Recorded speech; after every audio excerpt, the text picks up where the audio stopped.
இந்த வகுப்புக்கு நம்ம செல்வதற்கு முன்பதாக சென்ற வகுப்பிலே சில கேள்விகள் கேட்கப்பட்டது. அந்த கேள்விக்கு பதிலை சொல்லிவிட்டு பின்பு இன்றைய வகுப்புக்கு நாம் செல்லலாம். நான் ஸ்கிரீன் ஷேர் பண்ணேன். ஷேர் பண்ணும்போது வருதான்னு பாருங்க.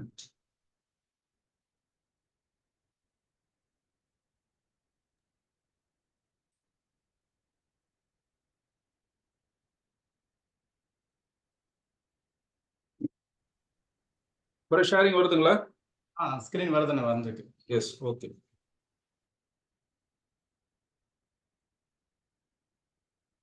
சென்ற வார கேள்வியில முதல் கேள்வி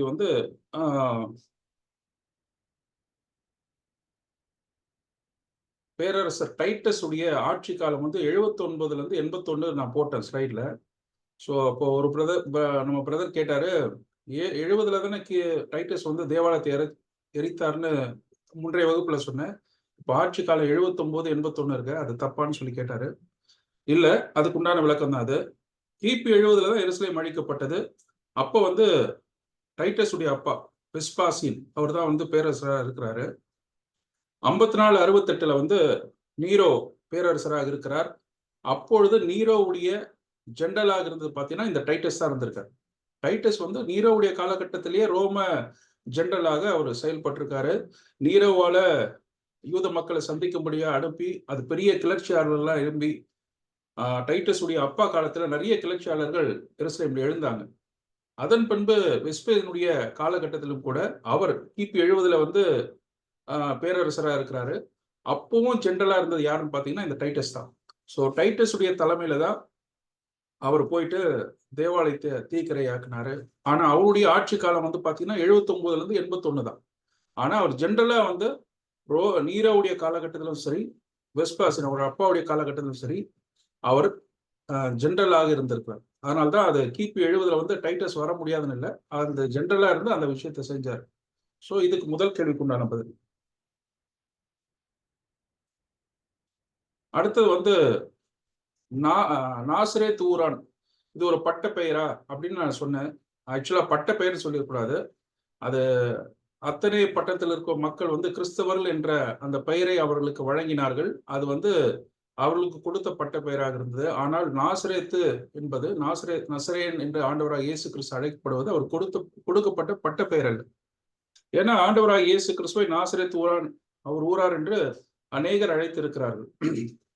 ஆனால் ஏன் அந்த நசரேன் என்ற அந்த விஷயத்தை சிலுவையில் அடிக்கும் போது போட அந்த மேல் விலாசத்துல போட்டதனுடைய காரணம் என்ன பாருங்க. அதுக்கு முன்னாடி நாத்தான்வேல் இந்த நாசரேத் ஊரை பத்தி என்ன சொல்றாரு பாருங்க. நாசரேத்திலிருந்து யாதொரு நன்மை உண்டாக கூடுமா என்றார் இல்ல. சொல்வதற்கு காரணம் பாருங்க, கலிலேயா நாடு முழுவதும் யூதர்களால் அவமதிக்கப்பட்டு இருந்தது. யோவான் 7:52 பார்க்கிறோம். நிக்கோதேமுக்களை சொல்றாங்க, அதற்கு அவர்கள் நீரும் கலிலேயனோ, கலிலேயிலிருந்து ஒரு தீர்க்கதரிசி எழும்பினதில்லை என்பதை ஆராய்ந்து பாரும் என்று சொல்லுகிறார்கள்.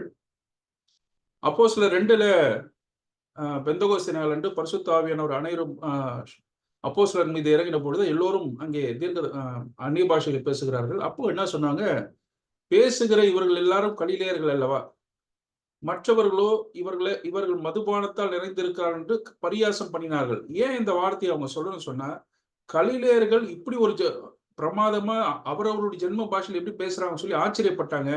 ஆச்சரியப்படுறதுக்கு காரணம் அவங்க கலிலேய மக்கள்.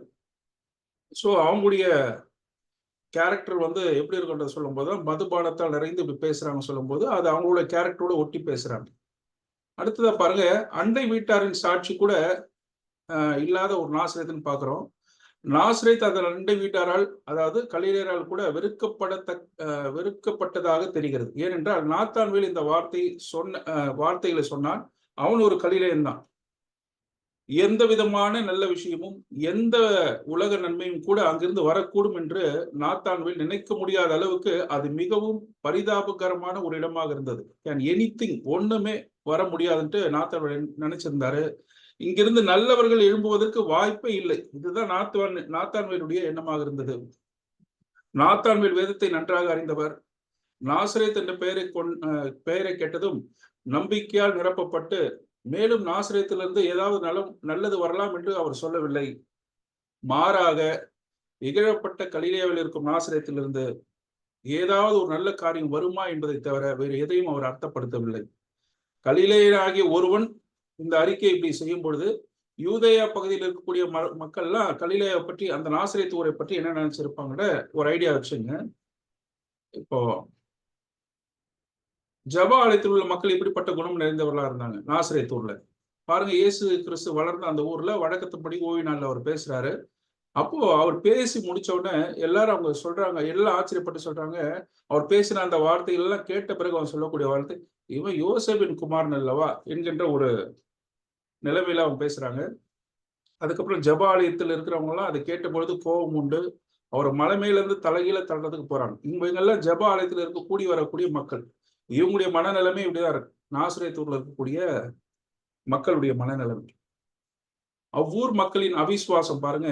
இயேசு கிறிஸ்துவானவர் மத்தேயு 13 பேசும்பொழுது அவருடைய அவிசுவாசத்து நிமித்தம் அவர் அங்கே அநேக அற்புதங்கள் செய்யவில்லைன்னு வருது. மார்க் 6:6 வாசிக்கும் போது அவருடைய அவிசுவாசத்தை குறித்து ஆச்சரியப்பட்டார். ஆண்டவராக இயேசு கிறிஸ்து விசுவாசத்தை குறித்து ஆச்சரியப்பட்ட நிகழ்வுகள் எல்லாம் இருக்கிறது. ஆனால் அவிசுவாசத்தை குறித்து ஆச்சரியப்படக்கூடிய அளவுக்கு நாசரேத் ஊரார்கள் அவிசுவாசம் நிறைந்தவர்கள் என்று நாம் பார்க்கிறோம். அப்போ நாசரேத் ஊரான், அதுக்கு நான் ஒரு சின்ன பிரீஃபா சொல்லியிருக்க பாருங்க. இயேசு கிறிஸ்துவை சீஷர்களும் மக்களும் தீர்க்கதரிசிகள் என்று, மேசியா என்றும் இஸ்ரவேலின் ராஜா என்றும் விசுவாசித்தார்கள். நாசரேத் ஊரை சேர்ந்த இவர் எப்படி இஸ்ரவேலை ஆளும் ராஜாவாக இருக்க முடியும் என்று இயேசுவை கிறிஸ்து என்று விசுவாசிக்காத யூதர்கள் நினைத்தார்கள். ஒரு பக்கம் வேற மாதிரி நினைக்கிறாங்க, இந்த பக்கம் இப்படி நினைக்கிறாங்க. மேலும் பரிசேயர்களையும் வேதப்பாரர்களையும் இயேசு கிறிஸ்து கடுமையாக சாடி அவர்களின் செய்கைகளை கண்டித்ததால் மக்கள் எல்லோரும் அவர் பின்னே செல்வதாலும் அவர் மீது பொறாமை கொண்டார்கள். சூழ்நிலை மாறுது. அவரை பிடிக்காத யூதர்கள் இயேசு யூதர்களின் ராஜா என்று தன்னை சொன்னதாக சொல்லி அவரை சிலுவையில் ஒப்பு கொடுக்கக்கூடிய அந்த நிலைமைக்கு வராங்க. போது சிலுவையில் அறைவதற்குண்டான காரணம் இயேசு தன்னை யூதருடைய ராஜா என்று சொன்னதுதான் அந்த மேல் விலாசில் போடக்கூடிய அந்த வாக்கியத்தினுடைய ஸ்டேட்மெண்ட். ஆனால் அந்த வாக்கியத்திற்கு முன்பாக நசரேயன் என்கின்ற அந்த வார்த்தையை எழுதுவதற்கு காரணம், இயேசு என்ற பெயரை கொண்ட அநேகர் அந்த காலகட்டத்தில் வாழ்ந்ததினால் சிலுவையில் அறையப்படுவது எந்த இயேசு என்பதை அடையாளப்படுத்த அவருடைய ஊரை குறிப்பிட்டு எழுதினார்கள் என்று ஒரு காரணம். ஆனால் மற்றொரு காரணம், புறஜாதிகளின் பகுதியில் கலிலேயாவில் இருந்து எந்த தீர்க்கதரிசியும் எழும்ப முடியாது என்கின்ற எண்ணத்தோடு, ஏளனத்தோடு, பட்ட பேர் இல்ல, அது ஒரு ஏளன சொல்லாக தான் வரலாற்று வேத வல்லுநர்கள்லாம் சொல்றாங்க. அவ எழுதுவதற்குண்டான காரணம் கீழே ஒரு கமெண்ட் கொடுத்துருக்கோம் பாருங்க. அது ஒரு கமெண்ட்ரியில அவர் கொடுக்கக்கூடியதுதான். யோவானுக்கு தெரியும், அருகில் என்ற யோவான் ஒருவருக்கே தெரியும், who alone would understand the veiled sneer contained in the addition of Nazareth. நாசரேத்தின் சேர்ப்பில் உள்ள மறைமுக ஏளனத்தை யோவான் மட்டுமே புரிந்து கொள்வார் என்று எழுதுகிறார். எனவே நாசரேத் ஊரான் என்பது இயேசு கிறிஸ்து கொடுக்கப்பட்ட பட்ட பெயர் அல்ல, மாறாக அந்த ஒரு வார்த்தை ஏளனத்தோடு சொல்லப்பட்டது. பேதுரு எல்லாம் பேசும்போது ஏளனத்தோடு பேசினாங்க, அப்படியெல்லாம் கிடையாது. அவங்க தைரியமா பேசினாங்க. என்ன தைரியமா பேசினாங்க? இந்த நாசரேத்துல இருந்து எந்த நன்மையும் வராதுன்னு நீங்க நினைச்சீங்களே, எந்த தீர்க்க தரிசியும் வர முடியாதுன்னு நீங்க சொன்னீங்களே, ஆனால் அங்கிருந்துதான் இந்த இயேசு கிறிஸ்துவானவர் வந்தார், இவர்தான் மேசியா என்பது தைரியமாக பேசி அவங்க ப்ரொக்ளைம் பண்ண ஆரம்பிச்சாங்க. எனவே இது 2வது கேள்விக்கு உண்டான விடை. 3வது தேவனுடைய ராஜ்யம். நான் அதை சொல்ல தவறியதை எதை சொல்ல மிஸ் பண்ணிட்டேன்னா, அவர்கள் எப்பொழுதும் தேவனுடைய ராஜ்யத்தை பற்றியும் ராஜ்யத்தின் ராஜாவாக இருக்கக்கூடிய கிறிஸ்துவை பற்றியும் உபதேசம் செய்து கொண்டிருந்தார்கள்.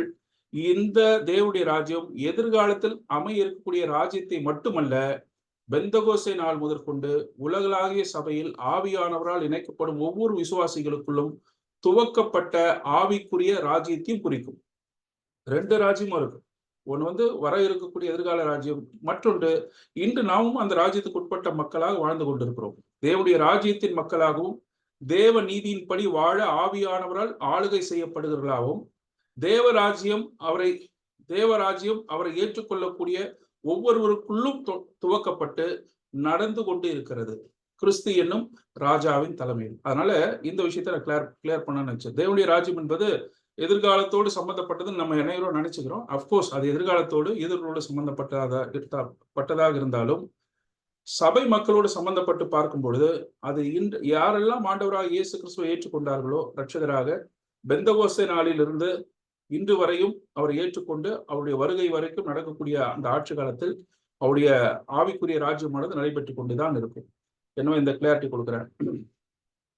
சில சந்தேகங்களுக்கு இப்ப இந்த தேவனுடைய ராஜ்யத்தை பற்றிலாம் பேசணும்னா எலாபரேட்டா பேசலாம், ஒரு 10 கிளாஸ் பேசலாம். அதனால எல்லா விஷயங்களையும் ஒரு சுருக்கமாக ஓரளவுக்கு முக்கியமான பகுதிகளை மட்டும் எடுத்துதான் உங்களுக்கு ஆன்சரை நான் கொடுத்துருவேன். வேற ஏதாவது சந்தேகம் இருந்தால் நீங்க போன்ல கூட தொடர்பு பண்ணி கேளுங்க. give the answer. நம்ம இன்றைய வகுப்புக்கு நம்ம போகலாம். எஸ், நாம இப்போ இந்த 13:1 முதல் வசனம்.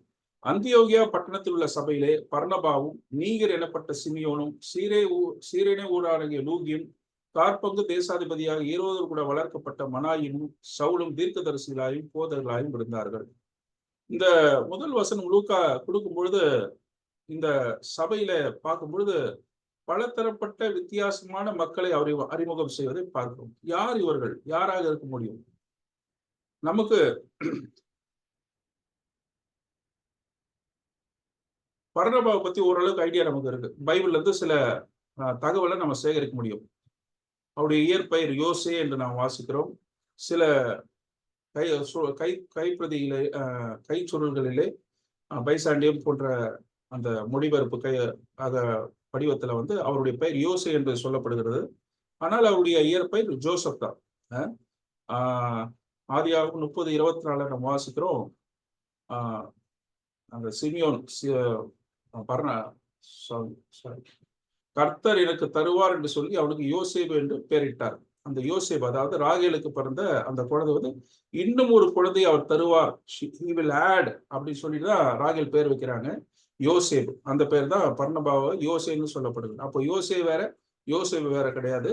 சில மொழிபெயர்ப்புல அவர் யோசே என்று சொல்லப்பட்டிருக்கிறது, சில இதுல வந்து ஜோசப்னு சொல்லப்பட்டிருக்கு. ஸோ ஜோசப் தான் அவருடைய இயற்பெயர்.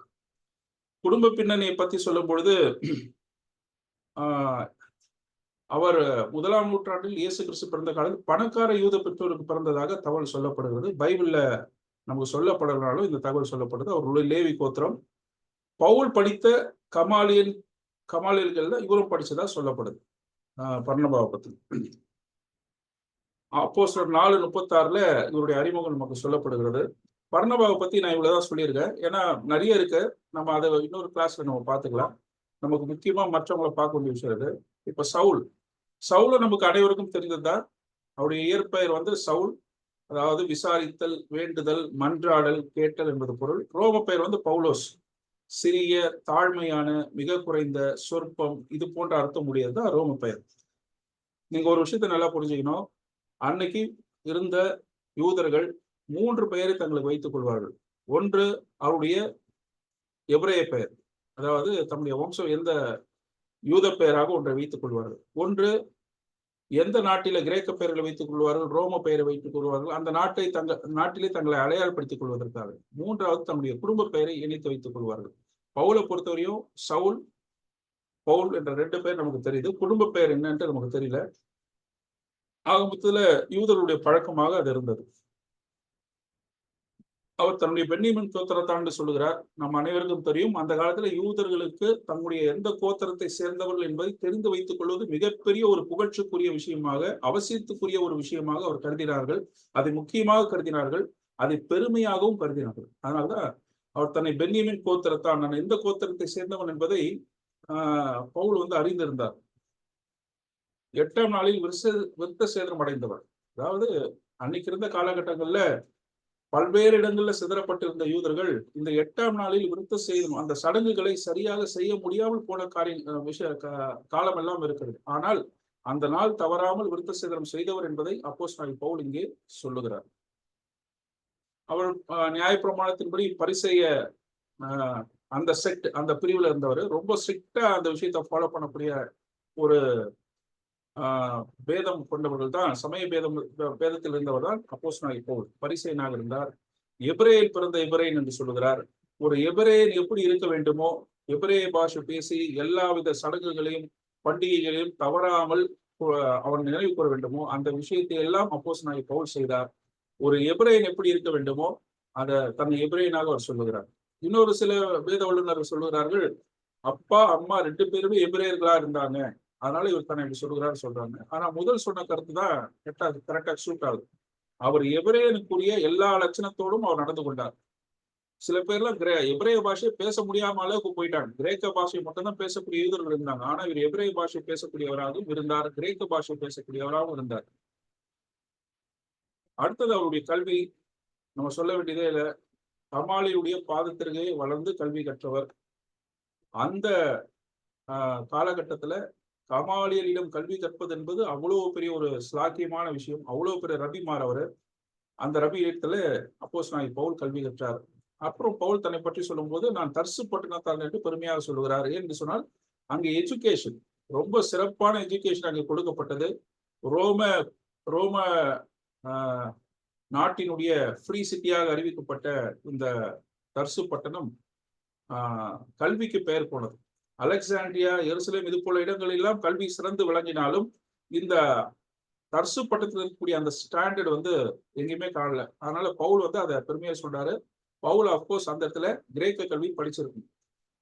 அவருடைய யூத முறைமைப்படி தன்னுடைய ரபி பட்டத்தை முடித்து, ரபி பாடத்தை எல்லாம் முடித்த பிறகு அவர் நிச்சயமாக தர்சு பட்டணத்துல அவர் அந்த கிரேக்க ஸ்கூல்ல வந்து படிச்சிருக்கு. ஸோ சவுலை பத்தி நான் இவ்வளவுதான் கொடுத்துருக்கேன். இப்போ யார் இந்த மூவர்? இவங்களை பத்தியான இன்ஃபர்மேஷன், தகவல் எல்லாம் பைபிளை நம்ம வாசிக்கவே முடியாது. எல்லாமே எக்ஸ்டர்னல் எவிடன்ஸ் தான், புறச்சான்றுகளாக தான் இவர்களை பற்றி நாம் பார்க்க முடியும். பாருங்க, நீகர் எனப்பட்ட சிமியோன், சீரேனே ஊரனாகி லூகி, மனாயிம், யார் இவர்கள் எல்லாம் யார்? 3 கண்ணோட்டங்கள், 3 வியூல நான் சொல்ல போறேன். 3 கண்ணோட்டங்கள் எதுக்கு நான் சொல்ல போறேன் பாருங்க. ஃபர்ஸ்ட், நீகர் எனப்பட்ட சிமியோன்.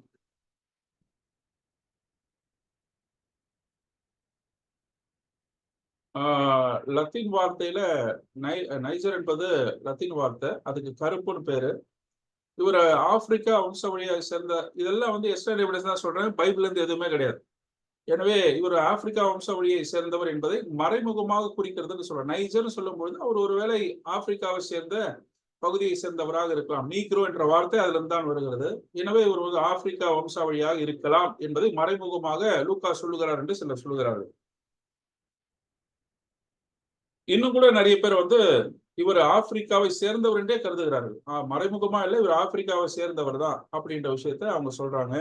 ஏன்னு சொன்னா, இயேசு கிறிஸ்துவானவர் சிலுவையை சுமந்து வரும்போது சீரேனே ஊரானாகிய சீமோன் வருகிறார். அவருடைய ஊர் அங்கே சொல்லப்பட்டிருக்குது, சீரேனே ஊர். அது மேப்ல போட்டிருக்கு பாருங்க. ஆப்பிரிக்காவுடைய நார்த் சைட்ல மேல இருக்கக்கூடிய இடம் இந்த இடத்துல இருக்கிறாரு. இந்த பகுதி ஆப்பிரிக்காவோட தான் இருக்கு. ஸோ அதனால ஒருவேளை இந்த சிமியோனும் ஒருவேளை ஒருவராக இருக்கலாம் என்று கருதுகிறார்கள். இது வந்து இப்படிதான் கருதுகிறார்கள். அதனால ஃபர்ஸ்ட் வியூ நீஜரை பத்தி சொல்லப்பட்ட தகவல் இதுதான். அவர் ஒரு ஆப்பிரிக்கா வம்சாவழி இருக்கலாம். இயேசு கிறிஸ்து சிலுவை சுமந்து செல்லும் பொழுது அவரை பலவந்தம் பண்ணினார்கள் ரோம போர் சேவர்கள். அவர் இவர்தான் என்று சொல்லுகிறார்கள். அடுத்தது சீரேனே ஊரனாகிய லூகி. இவர் ஒரு யூத மார்க்கத்துக்கு மாறின யூதர்களில் ஒருவராக இருக்கலாம். இவர் சீரேனேவை சேர்ந்தவர். அதற்கப்புறம் சீரேனே ஊரை சேர்ந்த இவர் பல துன்பங்களுக்கு மத்தியில அந்த டயஸ்போராக்கு அப்புறம் இவர் வந்து அந்தியோகியா செல்லக்கூடிய சூழ்நிலை இருந்தது என்று கிளின்டன் அர்னால்டு என்பவர் சொல்லுகிறார்.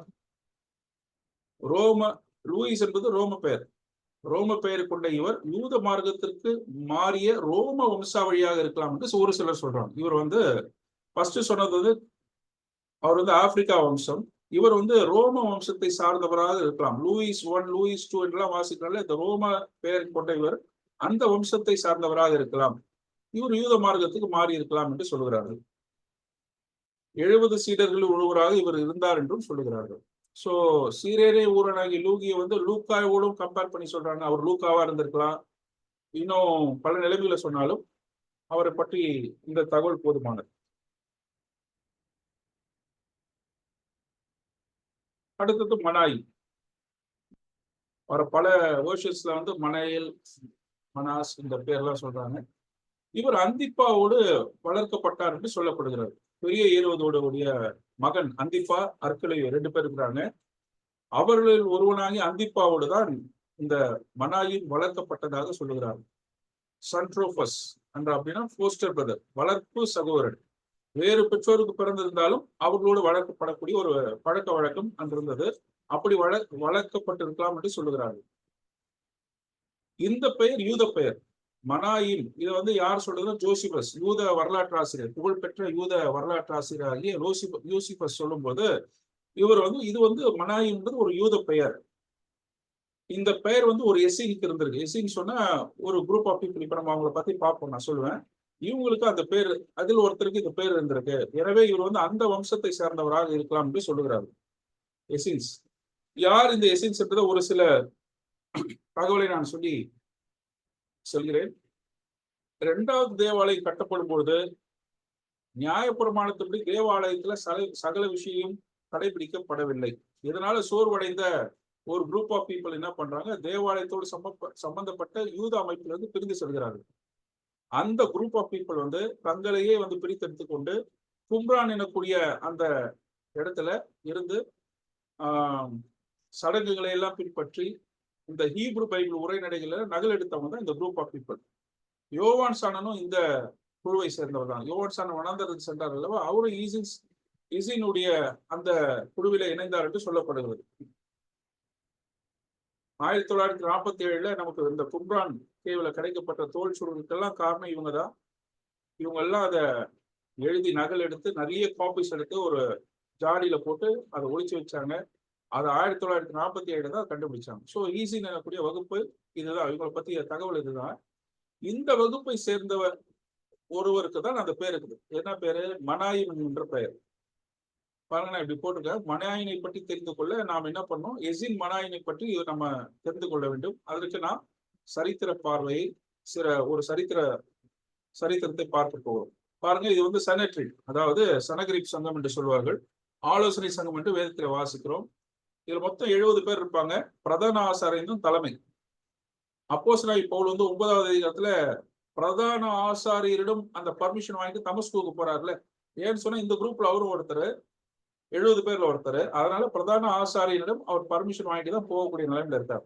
இந்த ஆலோசனை சங்கம் வந்து பிரதான ஆசாரியர் இல்லாம 70 பேர்ல, அந்த 70 பேர் வந்து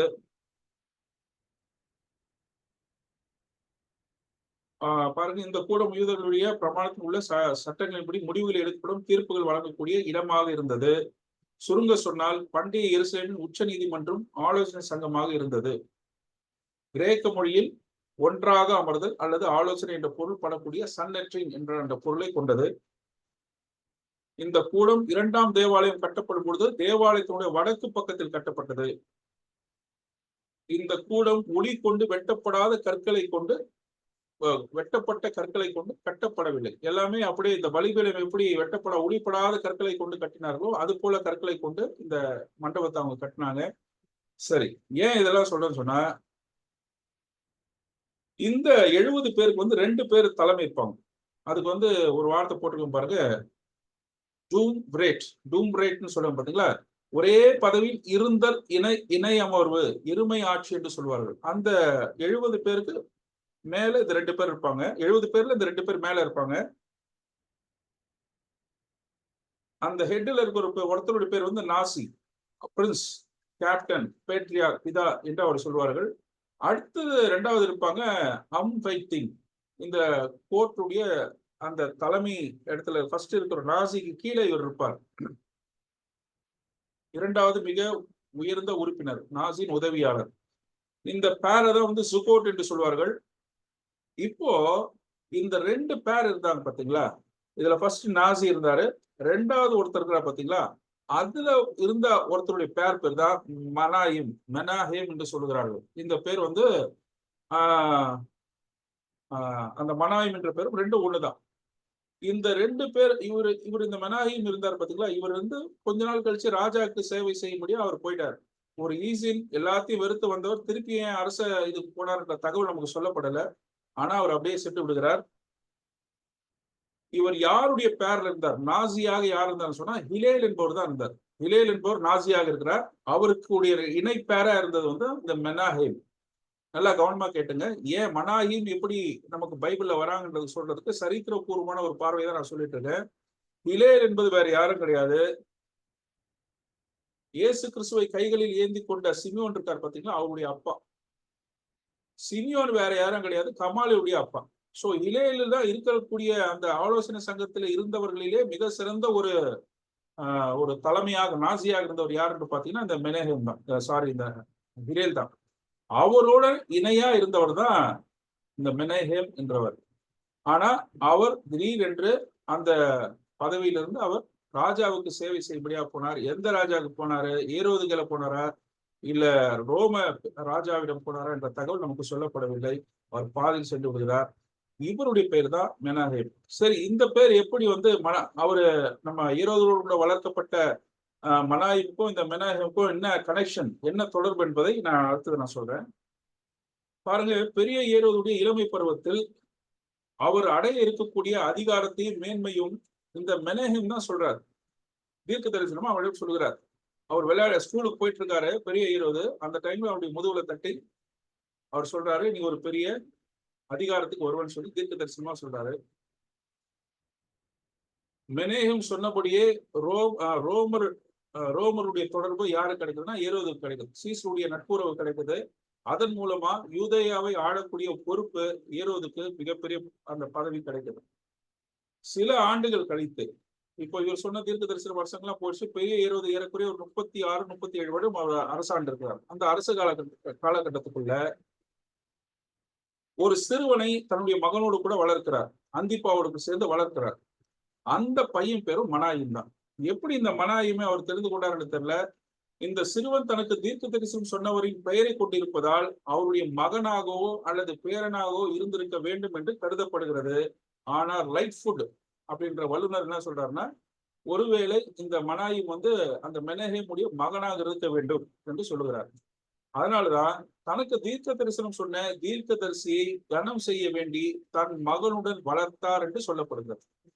மனாயும் ஏன் ஏரோது அந்திப்பாவோடு வளர்க்கப்பட்டார் என்று சொன்னால், தனக்கு தீர்க்க தரிசனம் சொன்ன மெனேஹேமை கனப்படுத்தும்படியாக இந்த பெயரை கொண்ட அந்த சிறுவனை அவன் தன் மகனோடு கூட வளர்க்கிறார். ரோமில் தன்னுடைய மகன்களை படிக்க அனுப்பினார். அந்த இடத்துல மனாயுமை அனுப்பி படிக்க வைத்ததாக சொல்லப்படுகிறது. இந்த மனாயும் இயேசு கிறிஸ்துவை அறியும் வாய்ப்பை யோவான் ஸ்நானன் மூலமாக பெற்றிருக்கலாம். இந்த அந்திப்பா வேற யாரும் இல்ல, யோவான் ஸ்நானன் தலைய வெட்டினவர் தான். சோ இவரு யோவான் ஸ்நானன் மூலமா இயேசு கிறிஸ்துவை பற்றி தகவலை கேட்டு தெரிஞ்சிருக்கணும். அதன் பின்பு பெந்தகோஸ்தே நாட்களிலே இவர் மேலும் சுவிசேஷத்தை கேட்டு ரட்சிக்கப்பட்டு இருக்கலாம் என்ற ஒரு கருத்து இருக்கிறது. மனாயிம் என்பது அப்படிதான் ரட்சிக்கப்பட்டிருக்கலாம். இப்போ மனாயிம் என்பது ஒரு ஈசினுடைய பெயரை கொண்டிருப்பதால், அந்த ஈசின் ஏரோதோடு சம்பந்தப்பட்டிருப்பதனால், அந்த ஏரோது தன்னுடைய மகனாகிய அந்திப்பாவோடு கூட மனாயிமை வளர்க்கிறார். அவரை அந்த தனக்கு தீர்க்க தரிசனம் சொன்ன தீர்க்க தரிசியை கனப்படுத்தும்படியாக. இப்படிதான் நமக்கு எக்ஸ்டர்னல் எவிடன்ஸ், புற சான்று நமக்கு சொல்லுகிறது. அப்போ இப்போ இதுல இருந்து நம்ம படிக்கக்கூடிய விஷயம் என்ன?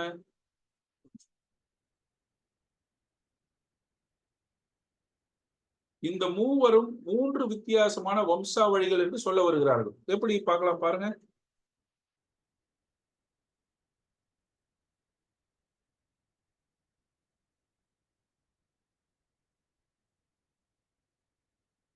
நீகர் எனப்பட்ட சிமியோன் வந்து ஆப்பிரிக்கா தேசத்தான். சீரேனே ஊரனாகி லூகி ரோம தேசத்தான். மனாயிம் யூத தேசத்தான். இவர்களில் இப்படி 3 வம்சாவளிகளாக இவங்க இருக்கணும்னு சொல்லி சொல்றதுக்கு உண்டான காரணம் என்ன? இதுக்கு பின்னாடி இருக்கக்கூடிய ஒரு கண்ணோட்டத்தை நான் உங்களுக்கு சொல்ல விரும்புறேன். எப்படி இந்த வியூல வந்து சொல்றாங்க? இந்த 3 பேர்களும், அதாவது நீகர் எனப்பட்ட சிமியோன் வந்து ஆப்பிரிக்கா தேசத்தான், கருப்பு. லூகி வந்து ரோம தேசத்தான், அப்புறம் மலாயும் வந்து யூத தேசத்தான். 3 வம்சாவளிகளை சார்ந்தவர்கள் என்று இந்த கண்ணோட்டத்திற்கு காரணம் என்ன என்பதை நான் சொல்கிறேன். அப்போஸ்தலர் 8 நீங்க வாசிக்கும் பொழுது காந்தாகி மந்திரியை குறித்து வாசிக்கலாம். அப்போஸ்தலர் 8ல காந்தாகி மந்திரியை குறித்து நாம் வாசிக்கிறோம், அவருடைய ஞானஸ்தானம். அப்போஸ்தலர் 9ல பவுலுடைய ஞானஸ்தானம். அப்போஸ்தலர் 10ல கொர்நேலியுடைய ஞானஸ்தானம். பாருங்க, லூக்காவுடைய பார்வையில அப்போஸ்தலர் 8 கருப்பு எத்தியோப்பியா தேசத்தை சேர்ந்தவன், காம் வம்சத்தை சேர்ந்தவனாக சொல்லப்படுகிறது. காம் வம்சாவளி, எத்தியோப்பியன். அப்போஸ்தலர் 9ல பவுல் வருகிறார், அவன் சேம் வம்சாவளி. அப்போஸ்தலர் 10 யாப்பேத்துடைய வம்சாவளி. அப்போ லூக்கா என்ன சொல்ல விரும்புகிறார் அந்த பார்வையில பார்க்கும்போது, பூமியில் உள்ள அனைத்து வம்சங்களுக்கும் பிதாக்களாக இருக்கக்கூடிய இம்மூவரின் வம்சத்திலிருந்து ஒவ்வொருவராக ரட்சிக்கப்படக்கூடிய நிகழ்வுகள் ரட்சிப்பு அனைவருக்கும் என்கின்ற தேவ திட்டத்தை காட்டுகிறது. இப்போ இதை அடிப்படையா வச்சு 13 வரும்பொழுது, நீகர் எனப்பட்ட சிமியோன் காம் வம்சம், சீரேனே ஊரானாகிய லூக்கி யாப்பேத் வம்சம், மனாயிம் சேம் வம்சம் என்று சொல்லுகிறார்கள்.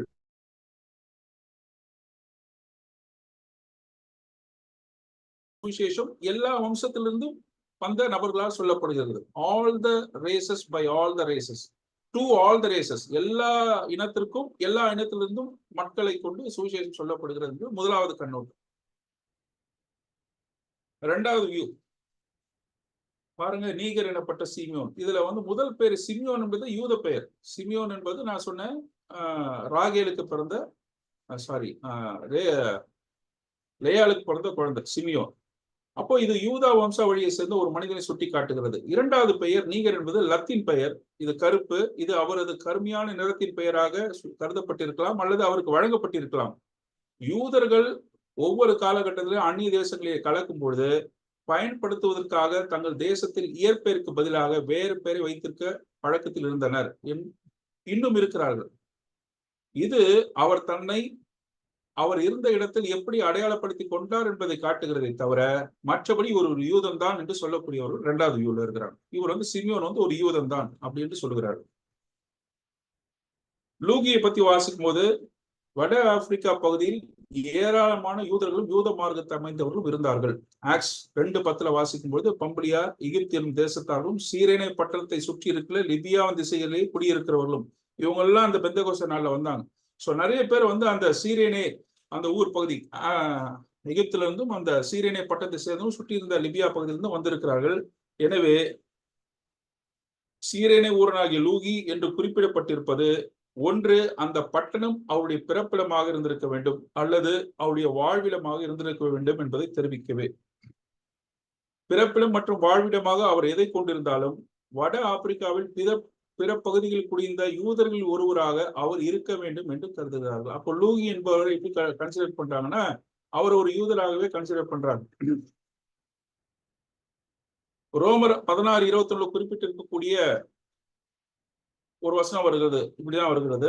என் உடல் வேலையாகிய தீமோத்தேயும் என் இனத்தாராகி லூகி என்று பவுல் சொல்கிறார்கள். இனத்தார் என்று சொல்லும்போது லூகி யூத குடும்பத்தை சேர்ந்தவராக தான், யூத வம்சத்தை சேர்ந்தவராக இருக்கிறார்ல, அதனால இந்த லூகி ஒரு யூதன் என்று சொல்லக்கூடியவர்கள் இருக்கிறார்கள்.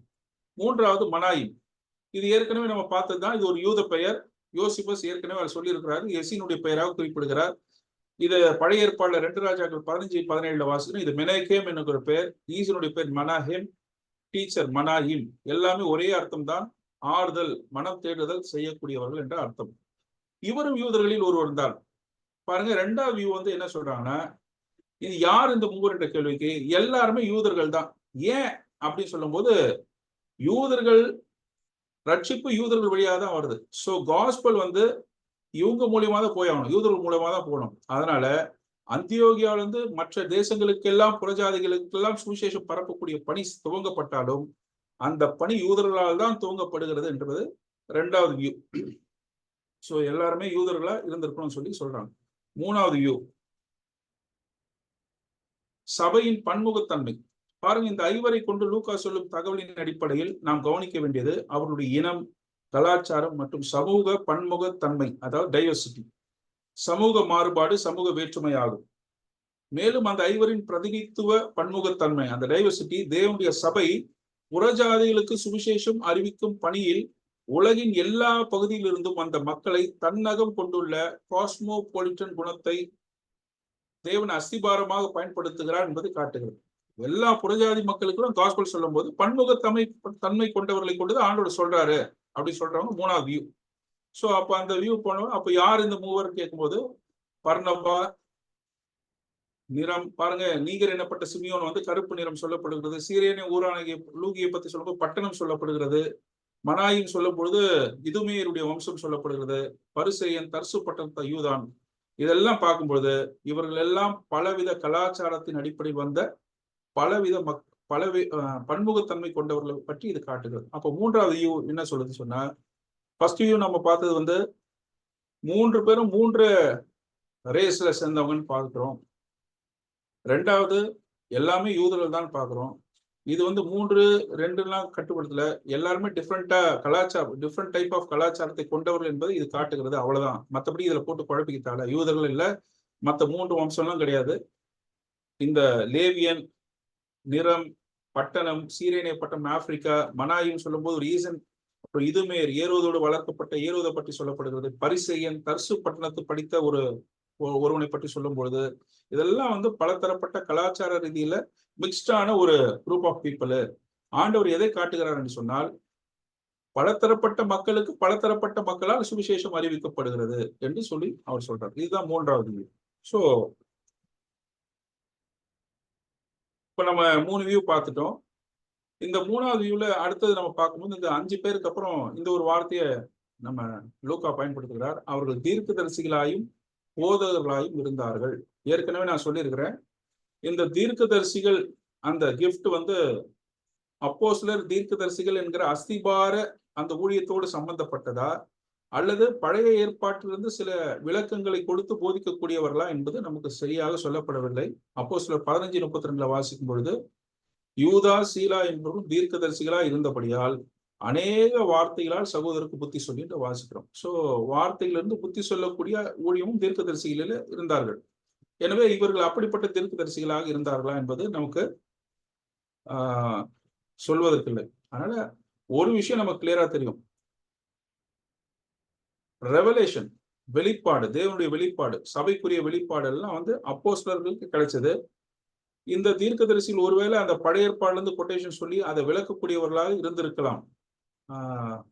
நடைமுறை வாழ்க்கைக்கு உண்டான அந்த விஷயங்களை சொல்லக்கூடிய தீர்க்கதரிசிகளாக இருந்திருக்கலாம். பர்னபா என்ற பெயருக்கு உண்டான அர்த்தமும் அதுதான். அவனுக்கு ஏன் அந்த பெயர் கொடுத்தாங்கன்னு சொன்னா, தேர்தலின் மகன் என்று சொன்னார்னு சொன்னா, அது அவருக்கு கொடுக்கப்பட்ட சர்நேம் கிடையாது. சர்நேம்னா குடும்ப பெயர் கிடையாது. பர்னபாஸ் சொல்லும் போது அப்பாவுடைய பேரோட சம்பந்தப்பட்ட எல்லாருக்கும் வரும். ஆனா பர்னபாவுக்கு அப்படி சொல்லல.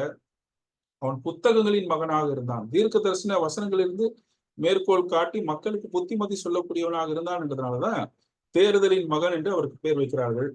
அதனால இந்த தீர்க்கதரிசிகள் என்ற அந்த டைட்டில் வந்து வேத வசனங்களிலிருந்து அவர்கள் மேற்கோள் காட்டி அதற்கு சரியான விளக்க உரைகளை கொடுக்கக்கூடியவர்களாக இருந்திருக்கலாம். இது இந்த 5 பேருக்கும் இருக்கக்கூடிய காமனா இருக்கக்கூடிய ஒரு கிஃப்ட் அல்லது ஒரு தகுதியாக நாம் பார்ப்போம். அப்போ இன்றைய பாடத்துல நம்ம என்ன பார்த்தோம், முதல் வசனத்துல 5 பேரை கொடுத்து லூக்கா சொல்றாரு. அந்த 5 பேரை பத்தி நாம பார்த்தோம். அதுல பர்னபா, சவுலை பத்தி நமக்கு ஓரளவுக்கு பைபிள்ல இருந்து நம்ம தகவல் எடுக்க முடியும். ஆனா நீகர் எனப்பட்ட சீமோன், சீரேனே ஊரானாகிய லூகி, மனாயி, ஏரோதோடு கூட வளர்க்கப்பட்ட மனாயி, இவருடைய தகவல் நமக்கு சான்றுகள் இருந்தால் நமக்கு கிடைக்கப்படுகிறது. முதல் நூற்றாண்டில் வாழ்ந்த சபை தந்தையர்கள் மற்றும் வரலாற்று ஆசிரியர்கள் இவங்க எல்லாம் வந்து ரிசர்ச் பண்ணி சொல்லக்கூடிய தகவல் இருந்தால் நமக்கு விஷயம் சேகரிக்கப்படுகிறது. அதனால 3 வியூ அதுல பார்த்தோம். ஃபர்ஸ்ட் வியூ, இவங்க 3 வம்சத்தை சார்ந்தவர்கள், காம், சேம், யாப்பேத், இந்த 3 வம்சத்தை சேர்ந்தவர்கள் என்று நாம் பார்த்தோம். இதற்குண்டான ஐடியா எப்படி உங்களுக்கு வந்ததுன்னு பாத்தீங்கன்னா, லூக்கா 9வது அதிகாரத்திலையும் 8, 9, 10 இந்த 3 அதிகாரத்தில் அவர் சொல்லும் பொழுது ஒரு எத்தியோப்பியானுடைய மனம் திரும்புதலை சொல்லுகிறார். அடுத்தபடியாக ஒரு யூதனுடைய மனம் திரும்புதலை சொல்லுகிறார். அடுத்தபடியாக ஒரு 100க்கு அதிபதியினுடைய மனம் திரும்புதலை சொல்லுகிறார். இவர் ஒரு ரோமன், இவர் ஒரு யூதன், அவர் ஒரு எத்தியோப்பியன், கருப்பன். அப்போ 3 வம்சமும் இதுல வந்து தேவனுடைய திட்டத்திற்குள் வருகிற அடிப்படையில அப்போஸ்தலர் 13 வரக்கூடிய இந்த மூவரும் 3 வம்சத்தை சேர்ந்தவர்களாக இருக்கலாம் என்பது முதலாவது கருத்து. 2வது கருத்து, யூதர்கள் மூலமா தான் காஸ்பல் வெளியே போகணும். யூதர்கள் மூலமா தான் ரட்சிப்பு வெளியே எல்லாருக்கும் சொல்லப்படுகிறது. அதனால இந்த மூவரும் யூதர்களாக தான் இருக்க வேண்டும். யூதர்களே இல்லாமல் அவர்களை தாண்டி நம்ம சுவிசேஷம் போறது வாய்ப்பில்லை. இவர் மூலமா தான் வந்து ரட்சிப்பு வந்து எல்லோருக்கும் போகிறது என்று 2வது கருத்து சொல்லக்கூடியவர்கள் இருக்கிறாங்க. 3வது கருத்து, இல்லைங்க இதெல்லாம் எதுவும் இல்லை, அது வம்சத்தை சேர்ந்தவர்கள்லாம் கிடையாது. இவங்க கலப்பினமாக பல கலாச்சாரத்தோடு சம்பந்தப்பட்ட விதத்துல இவங்க 5 பேரும் 5 டிஃப்ரெண்டா இருக்கிறாங்க. அப்போ ஆண்டவர் எதை சொல்ல விரும்புகிறார்னா, சபையானது பன்முகத்தன்மை கொண்டதாக புறஜாதி மக்களுக்கு சுவிசேஷம் அறிவிக்கப்படுகிறது என்கின்ற அடிப்படையில ஆண்டவர் இந்த விஷயத்தை தான் இந்த இடத்துல சொல்ல விரும்புகிறார் என்று 3வது கருத்து சொல்றாங்க. இந்த 5 பேருக்கும் இருக்கக்கூடிய காமன் ஒற்றுமை, பொதுவான ஒற்றுமை என்னவென்றால், அவர்கள் அனைவருமே தீர்க்கதரிசிகளும் போதகர்களாக இருந்தார்கள். 5 பேருமே ஈக்குவலா இருந்தாங்க என்ற விஷயத்தை பார்த்தோம். சரி, இன்றைய வகுப்புல நாம் கற்றுக்கொள்ள வேண்டியது என்னவென்று பார்த்தால், தலைவர்களை சபை உருவாக்க வேண்டும். பாருங்க, அந்தியோகியால முதல் அப்போ 11ஆவது அதிகாரத்துல வாசிக்கும் போது பவுலும் பர்னபாவும் சேர்ந்து ஊழியம் செய்யறாங்க. 1 வருஷ காலமா உழைக்கிறாங்க சீஷரோட சேர்ந்து. ஆனா 13ஆவது அதிகாரம் போது தலைவர்கள், புதிய தலைவர்களுடைய பெயர்களை நாம் பார்க்க முடிகிறது அல்லவா? சபையானது தலைவர்களை உருவாக்க வேண்டும். நாம் கற்றுக்கொள்ளக்கூடிய பாடம் அதுதான்.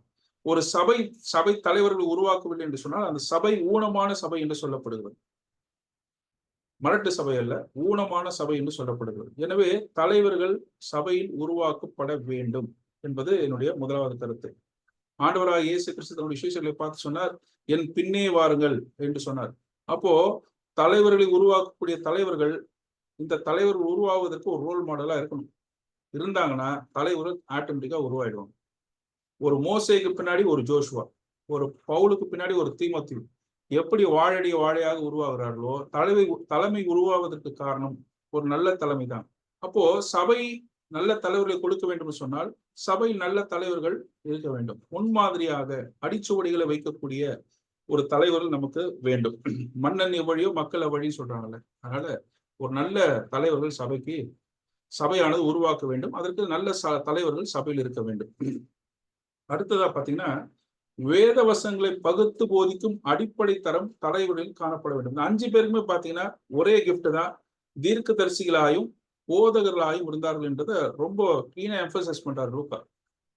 அதனால இன்றைக்கு இருக்கக்கூடிய தலைவர்கள் வேத வசனங்களை பகுத்து போதித்து தன்னுடைய மந்தைக்கு நல்லா போஷாக்கு தர வேண்டும். அவருக்கு மேய்ப்பர் என்ற பெயர் எதுக்காக? வசனங்களிலிருந்து நல்ல மேய்ச்சலை அவர்களுக்கு கொடுக்க வேண்டும். அதனால வேத வசனங்களை கற்றுக் கொடுக்க வேண்டும். பேதுருடைய ட்ரெமெண்டஸான ஒரு டிரான்ஸ்ஃபர்மேஷனை பார்க்கிறோம் 2வது அதிகாரத்துல, அப்போஸ்தலர் 2ல.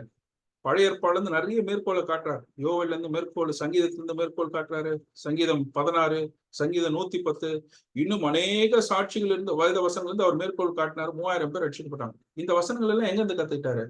ஆண்டவராக இயேசு கிறிஸ்து அவர் கற்றுக் கொடுத்தார். வேத வசனங்களை கொண்டு நல்ல ட்ரைனிங், ஒரு 3 வருஷத்துல பேதுருவெல்லாம் சூப்பரா ட்ரைனிங் கொடுத்துட்டார். அப்போ வேத வசனங்களை நம்முடைய சபை மந்தையில் இருக்கக்கூடியவர்களுக்கு நல்லபடியாக கற்றுக் கொடுக்க வேண்டும், கற்றுக் கொடுக்கப்பட வேண்டும். அதனால வேத வசனங்களை பகுத்து போதிக்கும் அடிப்படை தரம் தலைவரிடம் காணப்பட வேண்டும். 3வதாக, இன்றைய விசுவாசிகள் நாளைய தலைவர்கள் ஆவதற்கு தங்களை கிறிஸ்துவுக்குள் பக்குவப்படுத்திக் கொள்ள வேண்டும். வேத வசனங்களுக்கு தங்களை ஒப்புக் கொடுக்க வேண்டும்.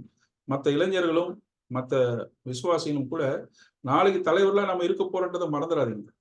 நீங்க எந்த நிலைமையில இந்த பொறுப்புகளை எடுத்து நீங்க கொண்டு வர போறீங்க. அதனால நீங்களும் வேத வசனங்கள் எல்லாம் படிச்சு பாருங்க. இந்த அந்தியோக சபை எப்படி சபை தலைவர்கள் எப்படி இருக்கிறத லூக்கா சொல்லும் போது எல்லாருக்கும் ஒரு ஈக்குவல் குவாலிட்டி என்னன்னு பாத்தீங்கன்னா, தீர்க்கதரிசிகள் மற்றும் போதகர்களாக இருந்தார்கள் என்று அந்த போதிக்க அந்த குவாலிட்டியை பத்தி சொல்றாரு. அப்கோர்ஸ் நிறைய குவாலிட்டிஸ் எல்டர்ஸ்க்கு இருக்கணும். அதுல முக்கியமா அடிப்படை குவாலிட்டியா இருக்கக்கூடியது இதுதான். வேத வசனங்கள் இல்லாம நீங்க சபையை வழி நடத்தவே முடியாது. வேத வசனங்கள் இல்லாமல் இன்னொருத்தவங்களை சீர்படுத்த முடியாது. ஒருத்தவங்களை கண்டித்து சீர்படுத்தணும்னு சொன்னா நீங்க வேத வசனங்களை கொண்டுதான் செய்ய முடியும். அதனால வேத வசனங்கள் ரொம்ப ரொம்ப முக்கியமானது. எனவே இன்றைய வகுப்பிலே நாம் கற்றுக்கொண்டது இந்த 3 பாடங்கள். வரக்கூடிய வகுப்புக்காக இப்ப அடுத்த வாரம் நம்ம பவுலும் பர்னபாவும் பிரித்து எடுக்கப்பட்டு ஊழியத்துக்கு போக ஆரம்பிச்சிருவாங்க. சோ இன்னைக்கு இந்த பாடங்களிலே இந்த சபை தலைவர்களை பற்றி நாம் தெரிந்து கொண்டோம். இந்த சபை தலைவர்களுக்கு உண்டான அந்த குவாலிட்டியை பத்தி நாம் தெரிந்து கொண்டோம். நமக்கு உண்டான பாடத்தை நாம் தெரிந்து கொண்டோம். எனவே கர்த்தர் தாமே உங்களை ஆசீர்வதிப்பாராக. வரக்கூடிய நாட்களிலே நாம் அடுத்த பாடத்திலே நாம் சந்திப்போம். கர்த்தருடைய நாமம் மகிமைப்படுவதாக. ஆமென்.